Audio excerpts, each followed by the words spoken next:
Le jardin des étoiles endormies. Il était une fois, au creux d'une vallée douce et silencieuse, un tout petit village entouré de collines couvertes de fleurs bleues. Dans ce village vivait une fillette nommée Lila, qui avait un secret merveilleux. Chaque nuit, elle rendait visite au jardin des étoiles endormies. Ce jardin, invisible aux yeux des grands, n'apparaissait que lorsque la lune devenait ronde comme une perle et que les grillons chantaient doucement dans l'herbe. Pour y entrer, Lila n'avait qu'à fermer les yeux, respirer profondément, et écouter le vent lui murmurer « Il est temps, petite rêveuse ». Alors, elle s'endormait paisiblement, et se réveillait au pied d'un grand portail doré, tressé de lierre lumineux.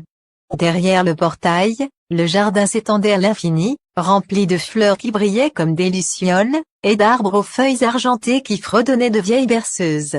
Dans ce monde magique, chaque étoile endormie prenait la forme d'un petit animal tout doux. Il y avait des renardeaux aux queues d'étoiles filantes, des hérissons aux piquants de lumière, et même une baleine volante qui nageait lentement dans le ciel mauve du jardin. Lila avait un ami très spécial, un chaton nommé Plume, dont les yeux brillaient comme de lune. Ensemble, ils cueillaient des fleurs de sommeil, jouaient à cache-cache avec les lucioles, et parfois, grimpaient dans l'arbre le plus haut pour écouter les histoires que les étoiles chuchotaient en rêvant. Mais le moment le plus doux de la nuit arrivait quand la vieille chouette, gardienne du jardin, battait des ailes doucement pour signaler l'heure de la berceuse. Tous les animaux se rassemblaient autour d'un grand miroir d'eau, et Lila, allongée dans l'herbe tiède, fermait les yeux tandis que la chouette chantait. Dors, petite étoile, dans le creux du ciel.